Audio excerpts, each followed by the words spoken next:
5 seconds. I should therefore like Parliament to remember these basic things. Here is something that is proposed, which in effect clarifies and elucidates the Constitution and brings it completely in line with what the makers of the Constitution intended. Unfortunately, they did not do so in clear enough language, and therefore the courts have interpreted it differently. So, first, it is a matter of elucidation.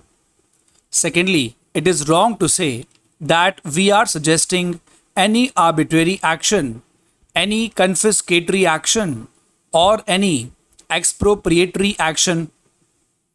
In fact, the Constitution has said that there should be compensation by law.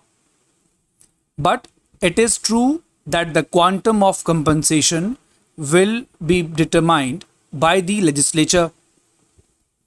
I cannot say offhand what in a particular case the legislature might do.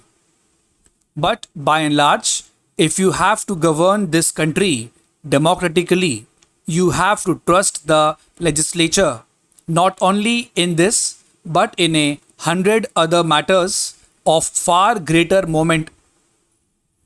This legislature might decide on some far reaching change affecting perhaps a question of such magnitude as war and peace. Surely the Supreme Court will not decide that. It may decide other questions in ways which directly or indirectly might even affect property. All kinds of decisions may be taken which will have a powerful effect on our social and economic structure and, for example, on planning. But it is the legislature's will that is bound to prevail in such matters. There is no way out of it. It seems to me a basically wrong approach to single out this question of compensation and to take it out of the purview of the legislature in the sense of somebody else revising the legislature's decision. Such a course can be thought of only if you think that property is something semi divine and that the protection of private property is to the largest good of the nation, which hardly anyone today will say obviously. I do not know how I can deal with these fears and apprehensions. There is no remedy for fear except the absence of fear.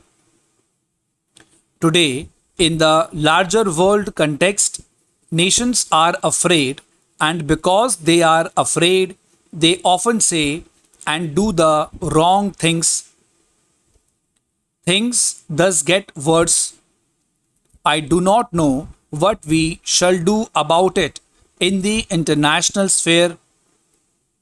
Some people in this country and some outside have all manner of apprehension on this vital issue. In this transitional age, I think in a static way and to imagine that property has exactly the same place in human life as it used to have means that we have stopped thinking. These apprehensions and fears therefore appear to me completely unjustified.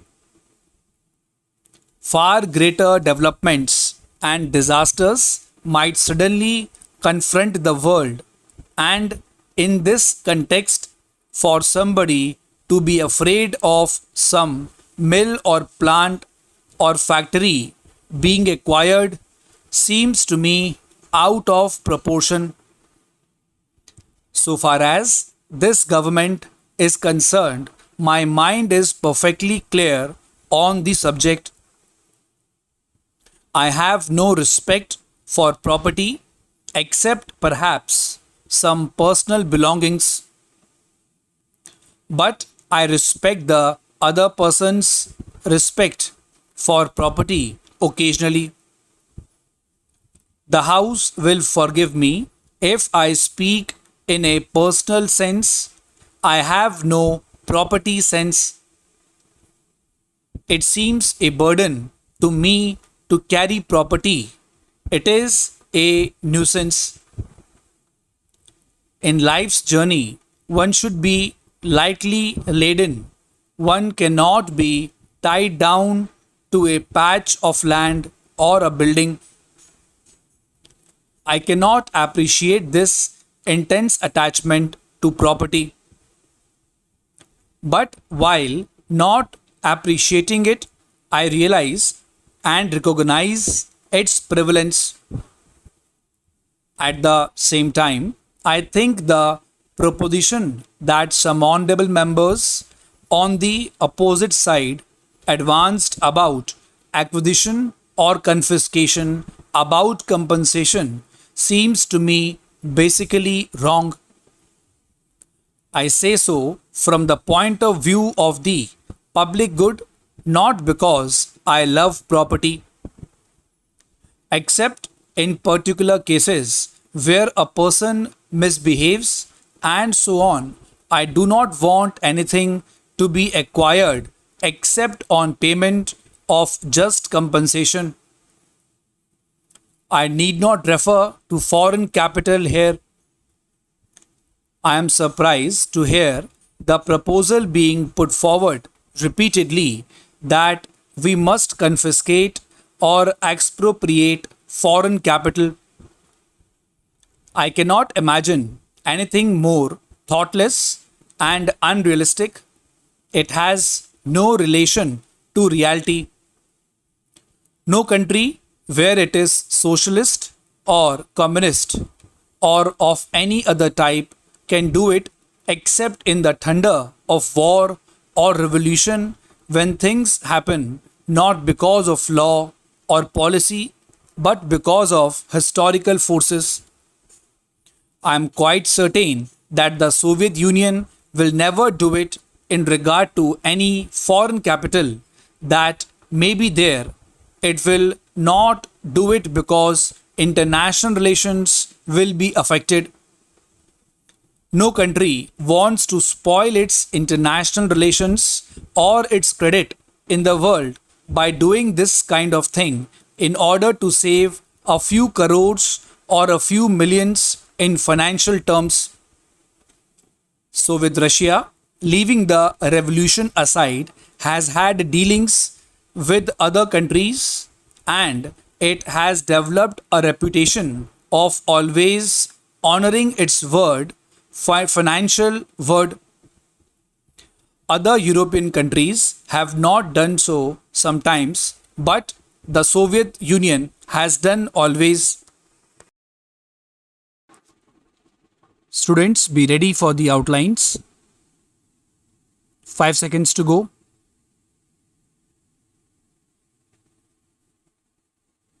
In line with the elucidation, confiscatory, far reaching, directly or indirectly, transitional,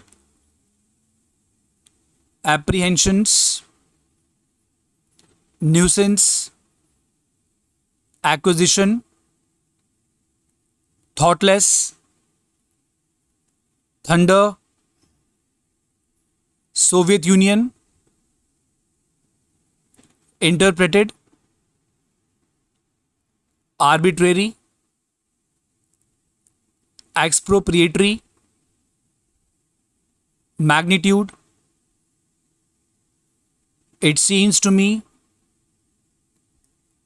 static, disasters, at the same time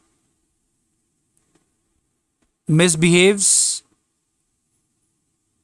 unrealistic,